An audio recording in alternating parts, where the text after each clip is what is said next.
शिवानी और आप देख रहे हैं बीजापुर एक्सप्रेस। चलते हैं खबरों की ओर।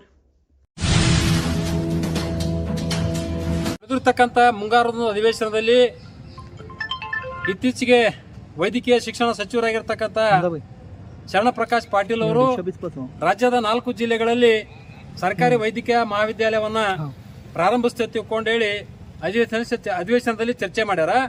ಅದರಲ್ಲಿ ಕೊಪ್ಪಳ, ಬಾಗಲಕೋಟೆ, ವಿಜಯಪುರ ಮತ್ತು ತುಮಕೂರು 4 ಕಡೆ ಇವರು ಸರ್ಕಾರಿ ವೈದ್ಯಕೀಯ ಮಹಾವಿದ್ಯಾಲಯ ಪ್ರಾರಂಭ ಮಾಡ್ತೀವಿ ಅಂತ ಹೇಳಿದ್ರು. ಅದರಲ್ಲಿ ವಿಜಯಪುರ ಮತ್ತು ತುಮಕೂರು ಅನ್ನೋದ ಎರಡು ಖಾಸಗಿ ಸಹಭಾಗಿತ್ವದಲ್ಲಿ ಮಾಡ್ತೀವಿ ಅಂತ ಹೇಳ್ತಾರೆ. ಮತ್ತು ಖಾಸಗಿ ಸಹಭಾಗಿತ್ವದಲ್ಲಿ ಯಾಕೆ ಮಾಡೋ ಉದ್ದೇಶ ಏನಿದು? 2 ಕಡೆ ಬಾಗಲಕೋಟೆ, ಕೊಪ್ಪಳ ಸರ್ಕಾರಿ ಸಂಪೂರ್ಣ ಸರ್ಕಾರದ ಒಂದು ಅಧೀನದಲ್ಲಿ ನಡೆಸ್ತೇವೆ ಮತ್ತು ವಿಜಯಪುರ ಮತ್ತು ತುಮಕೂರಲ್ಲಿ ಮಾತ್ರ ಖಾಸಗಿ ಸಹಭಾಗಿತ್ವ ನಡೆಸ್ತೇವೆ ಅಂತ ಹೇಳ್ತೀರಿ. ಮತ್ತು ಖಾಸಗಿ ಸಹಭಾಗಿತ್ವ ನಡೆಸೋದ್ರ ಸರ್ಕಾರದ ಉದ್ದೇಶ ಏನಿದು? ಆ ರೀತಿ ಮಾಡೋದು ನಾವು ಸಂಪೂರ್ಣ ಇದಕ್ಕೆ ವಿರೋಧ ವ್ಯಕ್ತಪಡಿಸ್ತೇವೆ. ಇದು ಮತ್ತೆ ಮಾಡೋದು ಯಾರಿಗಪ್ಪ ಅಂದ್ರೆ ನಾವು ಖಾಸಗಿ ಮಹಾವಿದ್ಯಾಲಯಗಳಿಗೆ ಅನುಕೂಲ ಮಾಡಿಕೊಟ್ಟಂಗೆ, ಮತ್ತು ಏನೋ ತುಪ್ಪ ಎಲ್ಲಿ ಚೆಲ್ತು ಅಂದಾಗ ಹುಗ್ಗೆಗೆ ಚೆಲ್ತು ಅಂದಂಗೆ ಅವರಿಗೆ ಲಾಭ ಮಾಡಿಕೊಡಾಕತ್ತೀರಿ ನೀವು. ಮತ್ತು ಈ ಉದ್ದೇಶದಿಂದ ಮಾಡೋದಂದ್ರೆ ಸರ್ಕಾರಿ ತೆಗೆದು ಅವಶ್ಯಕತೆ ಏನು? ಸರ್ಕಾರನ ಪದಕ್ಕೆ ಅರ್ಥನೇ ಇಲ್ಲ. ಈಗ ರಾಜ್ಯದಲ್ಲಿ ನಮ್ಮ ಸಾಕಷ್ಟು ವಿಜಯಪುರ ಜಿಲ್ಲೆನೇ ಇವತ್ತು ಪ್ರತಿಭಾವಂತ ವಿದ್ಯಾರ್ಥಿಗಳದಾರ, ಹೆಚ್ಚು ಅಂಕ ತೊಗೊಂಡವ್ರದಾರ, ಬಡ ವಿದ್ಯಾರ್ಥಿಗಳು. ಅವರಿಗೂ ಕೂಡ ಆಶಾಭಾವನೆ ಇರ್ತದೆ ನಾವು ಮೆಡಿಕಲ್ ಓದ್ಬೇಕಂತ ಹೇಳಿ. ಮತ್ತು ನೀವು ಖಾಸಗಿ ಸಹಭಾಗಿತ್ವದಲ್ಲಿ ಮಾಡೋದಾದ್ರೆ ಅವರು ಮತ್ತೆ ಕೋಟ್ಯಾಂತರ ಇವತ್ತು ದುಡ್ಡು ತೊಗೊಂಡೇ ಮಾಡ್ತಾರೆ. ಅವ್ರು ಇದಕ್ಕೆ ಹಂಗೆ ತೊಗೊಳಂಗಿಲ್ಲ ಪೋಸ್ಟ. ಮತ್ತು ಬಡ ವಿದ್ಯಾರ್ಥಿಗಳಿಗೆ ಮತ್ತೆ ಅನ್ಯಾಯ ಆಗೋದಿದು. ಆ ಉದ್ದೇಶಕ್ಕೆ ಇದನ್ನು ಖಾಸಗಿ ಶಿಕ್ಷಣ ಸಂಸ್ಥೆಗೆ ಜೋಡಿಸೋದು ಬೇಡ. ಸಂಪೂರ್ಣ ಸರ್ಕಾರದ ಒಂದು ಸ್ವಾಯತ್ತದಲ್ಲಿನೇ ವೈದ್ಯಕೀಯ ಮಾಧ್ಯಮ ನಡೆಸುವಂಥದ್ದಾಗಬೇಕು. ಈ ನಿರ್ಣಯ ತೊಗೊಂಡಿದ್ದೇನದ ಸರ್ಕಾರ ತಪ್ಪದ. ನಮ್ಮ ಜಿಲ್ಲೆಯಲ್ಲಿ ಸುಮಾರು 2 ಸಚಿವರದಾರ, ಅದರಲ್ಲಿ ಒಬ್ಬರು ದೊಡ್ಡ ಸಂಸ್ಥೆ ಅದ, ಶಿಕ್ಷಣ ಸಂಸ್ಥೆ, ವೈದ್ಯಕೀಯ ಶಿಕ್ಷಣ ಸಂಸ್ಥೆ. ಅವರು ಒಂದು ಲಾಬಿಗೆ ಮಣದ ಕಿಸಿಂದ ಇದು ಈ ಒಂದು ನಿರ್ಣಯ ತೊಗೊಂಡಂತ ನಮಗೆ ಒಂದು ಗುಮಾನಿ ಅದ. ಇದು ಯಾವ ಕಾರಣಕ್ಕೂ ಖಾಸಗಿ ಶಿಕ್ಷಣ ಸಂಸ್ಥೆಯೊಂದಿಗೆ ಹೊಂದಾಣಿಕೆ ಮಾಡ್ಕೊಂಡು ಮಾಡುವಂಥದ್ದಾಗಬಾರ್ದು. ಸಂಪೂರ್ಣ ನೀವು ಸರ್ಕಾರದ ಒಂದು ಸ್ವಾಯತ್ತದಲ್ಲಿನೇ ನಡ್ಸ್ಕೊಂಡು ಹೋಗೋದಾದ್ರೆ ಅದನ್ನು ಮುಂದುವರ್ಸೋಂಥ ಕೆಲಸ ಮಾಡಿರಿ, ಇಲ್ಲದ ಅದನ್ನು ಕೈನೇ ಬಿಟ್ಟುಬಿಡ್ರಿ. ಯಾಕೆ ನಮ್ಮ ಜಿಲ್ಲೆಯಲ್ಲಿ ಯಾರು ಹೇಳೋರು ಕೇಳೋರು ಇಲ್ಲಂಥ ಪರಿಸ್ಥಿತಿ ಆಗ್ಯದ. 8 ಜನ ಶಾಸಕರು, ಅದರಲ್ಲಿ 2 ಸಚಿವರು ಅದಿರಿ, ಮತ್ತು ಅದೇ ಪಕ್ಷದವ್ರು ಅದಿರಿ, ವಿರೋಧ ಪಕ್ಷದವರು 2 ಅದಾರ. ಅವರು ಸತ್ಯ ಅದನ್ನು ವಿರೋಧ ಮಾಡಿಲ್ಲ, ಸುಮ್ಮನೆ ಕೂತ್ಕೊಂಡಾರ ಮೂಕ ಪಕ್ಷದಂತೆ. ಮತ್ತು ಆ ರೀತಿ ಆದ್ರೆ ನಮ್ಮ ಜಿಲ್ಲೆಯ ಒಂದು ಪ್ರತಿಭಾವಂತ ವಿದ್ಯಾರ್ಥಿಗಳಿಗೆ ಇದು ಮತ್ತೆ ಅನ್ಯಾಯ ಆಗ್ತದೆ. ಆ ಕಾರಣಕ್ಕಾಗಿ ಇದು ಯಾವ ಕಾಲಕ್ಕೂ ಆ ಖಾಸಗಿ ಸಹಭಾಗಿತ್ವದಲ್ಲಿ ವೈದ್ಯಕೀಯ ಮಹಾವಿದ್ಯಾಲಯ ಪ್ರಾರಂಭ ಮಾಡಬಾರ್ದು. ನಿಮಗೆ ನಮ್ಮ ವಿಜಯಪುರ ಜಿಲ್ಲೆಯ ಜನರ ಬಗ್ಗೆ ಕಳಕಳಿ ಇತ್ತಪ್ಪ ಅಂದ್ರೆ ಸಂಪೂರ್ಣ ಸರ್ಕಾರದ ಒಂದು ಸ್ವಾಮ್ಯದಲ್ಲೇ ವೈದ್ಯಕೀಯ ಮಹಾವಿದ್ಯಾಲಯ ನಡೆಸುವಂಥದ್ದಾಗಬೇಕು. ಒಂದು ವೇಳೆ ನೀವು ಮಾಡಿದ್ದೆ ತೀರ್ಮಾನ ಅಂತಿಮ ತಿಳ್ಕೊಂಡು ಹೇಳಿ ಮತ್ತೆ ಖಾಸಗಿ ಜೊತೆ ಹೊಂದಾಣಿಕೆ ಮಾಡ್ಕೊಂಡ್ರೆ ನಾವು ಅಖಂಡ ಕರ್ನಾಟಕ ರೈತ ವತಿಯಿಂದ ಉಗ್ರವಾದಂಥ ಹೋರಾಟವನ್ನು ನಾವು ಮಾಡಬೇಕಾಗುತ್ತೆ ತಿಳ್ಕೊಂಡು ಎಚ್ಚರಿಕೆಯನ್ನು ಕೊಡ್ತಾ ಇದ್ದೇವೆ. ಅರವಿಂದ್ ಕುಲಕರ್ಣಿ, ಒಂದು ನಿಮಿಷ, ನೀವು ಹೇಳ್ತಾ ಇದ್ರಿ ಅಲ್ಲಿ ಶಾಸಕರು ಇದ್ದು ಸಚಿವರು ಇದ್ದು ಯಾಕೆ ಧ್ವನಿ ಅಂತ. ಯತ್ನಾಳ್ ಅವ್ರು ಏನು ಮಾಡ್ತಾ ಇದ್ದಾರೆ ಒಂದು ಪ್ರಶ್ನೆ ಬರ್ತದೆ. ಈಗ ನಗರದಲ್ಲಿ ಇದು ಆಗ್ತಾ ಇದೆ, ಈಗ ಮೆಡಿಕಲ್ ಕಾಲೇಜ್ ಆಗ್ಬೇಕಂದ್ರೆ ನಗರದಲ್ಲಿ ಆಗ್ತಾವೆ, ಇಡೀ ಜಿಲ್ಲೆಯಿಂದ ನಗರದಲ್ಲಿ ಆಗ್ತಾ ಇದೆ. ಅವ್ರು ಯಾಕೆ ಸುಮ್ ಕೂತಿದ್ದಾರೆ? ಇಲ್ಲ, ಅವರು ಈಗ ವಿರೋಧ ಪಕ್ಷದವರು ಅವರಿಗೆ ಅಧಿಕಾರ ಅದ, ಬೇಕಾದಂಗೆ ಕೇಳಕ್ಕೆ ಒಂದು ಹಕ್ಕದವ್ರಿಗೆ ಅವ್ರದ್ದು ಪ್ರತಿಭಟನೆ ಮಾಡಬೇಕಾಗಿತ್ತು. ಮತ್ತು ಆ ಸಂದರ್ಭದ ಅಧಿವೇಶನದ ಇದ್ರು ಏನೋ ನಿದ್ಯಾಗ ಜಾರಿ ಇದ್ರು ಅದು ನಮಗೆ ಗೊತ್ತಿಲ್ಲ. ಅನವಶ್ಯಕವಾಗಿ ಗಲಾಟೆ ಮಾಡ್ತಾರೆ. ಇಂಥದ್ದು ಗಂಭೀರವಾಗಿರ್ತಕ್ಕಂಥ ವಿಷಯ ಇದು.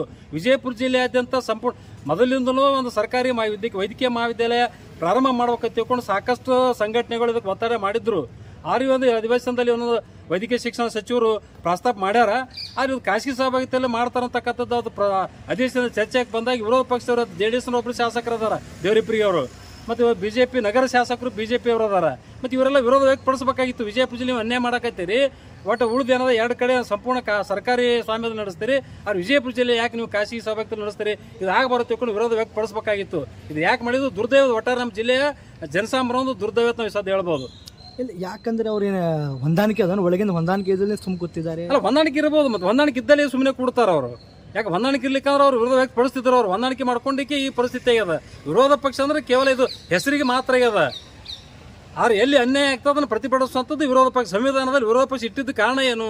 ಆಡಳಿತ ಪಕ್ಷವರು ಎಲ್ಲಿ ಹೆಜ್ಜೆ ತಪ್ಪಿದ್ರಂದ್ರೆ ಜನಸಾಮಾನ್ಯರೊಂದು ವಿರೋಧವಾಗಿ ನಿರ್ಣಯ ತಗೊಂಡ್ಕೊಂಡು ಅದನ್ನು ಪ್ರತಿಭಟನೆ ಮಾಡೋ ಸಲುವಾಗಿನೇ ಸಂವಿಧಾನದ ವಿರೋಧ ಪಕ್ಷ ಇಟ್ಟಾರ. ಮತ್ತು ಏನು ಅನ್ಯಾಯ ಆದರೂ ಸುಮ್ಮನೆ ಕೊಡ್ತಾರೆ. ಮತ್ತು ವಿರೋಧ ಪಕ್ಷ ನಾಯಕರು ಯಾಕೆ ಬೇಕು? ಇವೆಲ್ಲ ಅವಶ್ಯಕತೆ ಏನಿದೆ ಇವ್ರದ್ದು? ಮತ್ತು ಇದೆಲ್ಲ ಅನ್ಯಾಯ ಮಾಡೋದಾಗ್ತದೆ ಇವರೇ ಕೂತ್ಕೊಂಡು.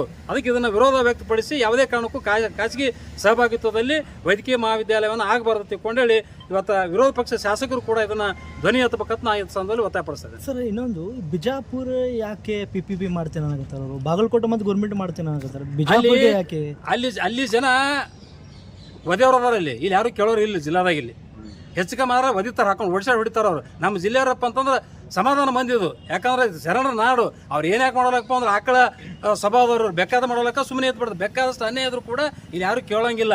ಅದೇ ಬಾಗಲಕೋಟೆಗಳು ಸ್ಟ್ರಾಂಗ್ ಅದಾರ, ಆ ಕಡೆ ಮಂದಿನೂ ಸ್ಟ್ರಾಂಗ್ ಅದಾರ. ಆ ಭಾಗದ MLAಗಳು ಕೂಡ ಸ್ವಲ್ಪ ಮುತುವರ್ಜಿ ವಹಿಸ್ತಾರೆ. ಆ ಭಾಗದ ಜನರ ಮೇಲೆ ಕಳ್ಕಳಿ ಬಾಳದವ್ರಿಗೆ. ಇಲ್ಲಿ ಏನಿಲ್ಲ, ಎಲ್ಲ 8 ಮಂದಿ ಮೇಲೆ ಅದ್ರ ಒಟ್ರು ನರಸತ್ತವ್ರು ಅದಾರ. ಅದಕ್ಕಾಗಿ ಯಾರು ಹೇಳೋ ಇಲ್ಲ ಅಂತ ಆಗ್ಯಾದ ಪರಿಸ್ಥಿತಿ. ಇಲ್ಲಿ ಉಸ್ತುವಾರಿ ಸಚಿವರು ಅದೇ ಸರ್ಕಾರದವ್ರು ಅದಾರ. ಅವ್ರದ್ದು ದೊಡ್ಡ ಸಂಸ್ಥೆ ಅದ, ಅವರೇ ಲಾಬಿ ಮಾಡಕತ್ತಾರ. ಅವ್ನು ತಮಗೆ ಅನುಕೂಲ ಆಗ್ತಂತೇಳಿ ಇದು ಬಡವ್ರಿಗೆ ಅನ್ಯಾಯ ಮಾಡ್ದಂಗಿದೆ. ಮತ್ತೆ ಬಡ ವಿದ್ಯಾರ್ಥಿಗಳಿಗೆ ಇವತ್ತು ಸಾಕಷ್ಟು ಕಲ್ತವ್ರು ಅದಾರ. ಇಲ್ಲಿ ನೋಡ್ರಿ, ನೀವೀಗ ಅಂದೆ ಸಚಿವರು ಅವ್ರ ಪಕ್ಷದಿಂದ ಅದಾರ, ಮತ್ತೆ ಉಳ್ಕಿ ಶಾಸಕರು ಅದಾರಲ್ಲ, ಅಲ್ಲ ಧ್ವನಿ ನಗರ ಶಾಸಕರು ಅದಾರ, ಅವರು ಬಿಜೆಪಿ ಅವರು ಅದಾರ. ಅವ್ರಿಗೆ ವಿರೋಧ ಬೇಕು. ಅದೇ ಹೇಳಿದಲ್ಲ ನಾವು, ವಿರೋಧ ಪಕ್ಷ ನಿದ್ದವ್ರಿಗೆ ನಿಮಗೆ ಏನಾಗ್ಯದನು, ನಿಮಗೇನು ನಿದ್ದೆ ಮಾಡಕತ್ತೀರ ಹೆಂಗು? ಇದನ್ನ ಯಾಕೆ ನೀವು ಪ್ರತಿಭಟನೆ ಮಾಡಂಗಿಲ್ಲ? ವಿಜಯಪುರಕ್ಕೆ ಇವತ್ತು ಅನ್ಯಾಯ ಆಗ್ತದಪ್ಪ ಅಂದ್ರೆ ನೀವು ಸುಮ್ಮನೆ ಕುಂದ್ರ ಉದ್ದೇಶ ಏನು? ಮತ್ತು ವಿರೋಧ ಪಕ್ಷದ ಅರ್ಥ ಏನು ನೀವು? ಮತ್ತು ಯಾವುದಕ್ಕೂ ನೀವು ವಿರೋಧ ಮಾಡಂಗಿಲ್ಲ ಅಂತಂದ್ರೆ ಇದು ನಮ್ಗೆ ಅನ್ಯಾಯ, ನೀವೇ ಕೂತ್ಕೊಂಡು ಅನ್ಯಾಯ ಮಾಡ್ದಂಗೆ ಆಗ್ತದಲ್ಲ. ಇದನ್ನು ಪ್ರತಿಭಟನೆ ಮಾಡಿ ಯಾವುದೇ ಕಾರಣಕ್ಕೂ ಖಾಸಗಿ ಸಹಭಾಗಿತ್ವದಲ್ಲಿ ಆಗಬಾರ್ದು. ಸಂಪೂರ್ಣ ಸರ್ಕಾರದ ಸ್ವಾಮಿತ್ವೊಳಗೆ ವೈದ್ಯಕೀಯ ಮಹಾವಿದ್ಯಾಲಯನ ಪ್ರಾರಂಭ ಮಾಡೋಕೆ ಅಲ್ಲಿ ಅಧಿವೇಶನದಾಗ ವಿರೋಧ ವ್ಯಕ್ತಪಡಿಸಿ ಪ್ರತಿಭಟನೆ ಮಾಡಬೇಕಾಗಿತ್ತು ಶಾಸಕರು. ಅದು ಮಾಡಿದ್ರೆ ಕೂತಾರಪ್ಪ, ಇವರು ಕೂಡ ವಿರೋಧಿಗಳಂತ ಹೇಳ್ಬೇಕಮ್ಮ.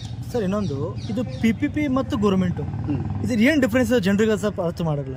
ಸರ್ಕಾರಿ ಆಯ್ತು ಅಂತಂದ್ರೆ ಬಡ ವಿದ್ಯಾರ್ಥಿಗಳಿಗೆ ಯಾವುದೇ ರೀತಿ ಆರ್ಥಿಕವಾಗಿ ಹೊರೆ ಹಾಕಂಗಿಲ್ಲ. ಅವ್ರ ವಿದ್ಯಾರ್ಥಿ ಮೇಲಿಂದ ನೇರವಾಗಿ ಸರ್ಕಾರ ಅವ್ರನ್ನ ಭರ್ತಿ ಮಾಡ್ಕೋತಾರ.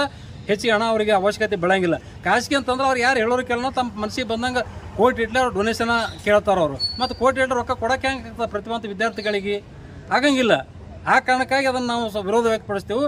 ಅವ್ರಿಗೆ ಏನಾಗಬೇಕಾಗ್ಯದ ಲಾಬಿ ಮಾಡಕತ್ತಾರ ಅವರು. ನಮ್ಮ ಸಂಸ್ಥೆ ಒಳಗೆ ಕೊಡ್ರಿ, ಇದನ್ನು ಜಾಯಿಂಟ್ ಮಾಡ್ರಿ ತಿಳ್ಕೊಂಡು ಅಂದ್ರೆ ಕೋಟಿ ಇಟ್ಟು ರೊಕ್ಕ ಎತ್ತಾಕ ಸುಲಿಲಕ್ಕೆ ಇದೊಂದು ಮಾರ್ಗ ಮಾಡ್ಕೊಂಡ. ಇಲ್ಲಿ ಯಾರು ಸಂಸ್ಥೆ ಇರೋದು? ಏನು ನಮ್ಮ ಜಿಲ್ಲಾ ಉಸ್ತುವಾರಿ ಸಚಿವರದೇ ದೊಡ್ಡ ಸಂಸ್ಥೆ ಅದಲ್ಲ, BLDನೇ ಅದಲ್ಲ. ಅವ್ರಿಗೆ ಲಾಭ ಮಾಡಕ್ಕೆ ತಮ್ಮ ಲಾಭ ಇದು ಸ್ವಹಿತಾಸಕ್ತಿಗೋಸ್ಕರ ಇದನ್ನ ಈ ರೀತಿ ಆಟ ಮಾಡಕತ್ತಾರ. ಈಗ ಮುಂದೆ ಏನು ಸರ್ ನಿಮ್ಮ ನಡು ಇದನ್ನ ಇಲ್ಲಿಗೆ ನಿಲ್ಲಿಸಬೇಕು. ಖಾಸಗಿ ಸಹಭಾಗಿತ್ವ ಇವ್ರು ಮಾಡಿದ್ದೇ ನಿಜ ಅಂತಂದ್ರೆ ನಾವು ಉಗ್ರ ಹೋರಾಟ ಮಾಡ್ಬೇಕಾಗ್ತದೆ ಜಿಲ್ಲೆ. ಇಲ್ಲ, ಯಾರು ಶಾಸಕರ ಮನೆ ಹಿಂದೆ ಮುಂದೆ ಮಾಡ್ತೀರಿ? ಅಲ್ಲ, ನಾವು ಮಾಡ್ತೀರಿ. ಜಿಲ್ಲಾಡಳಿತ ಮುಂದೆ ಸರ್ಕಾರ ವಿರುದ್ಧ ಮಾಡ್ತೀವಿ. ಅದು ಯಾವ ತನ ಅದು ಸರ್ಕಾರಿ ಆಗೋದಿಲ್ಲ, ಆ ತನ ಹೋರಾಟ ನೀವು. ಆಯ್ತು, ತಮ್ಮ ಹೆಸರು ಹೇಳಿ ಸರ್. ಅರವಿಂದ್ ಕುಲಕರ್ಣಿ, ಅಖಂಡ ಕನ್ನಡ ಸಂಘದ ರಾಜ್ಯ ಕಾರ್ಯದರ್ಶಿ. Okay sir, thank you.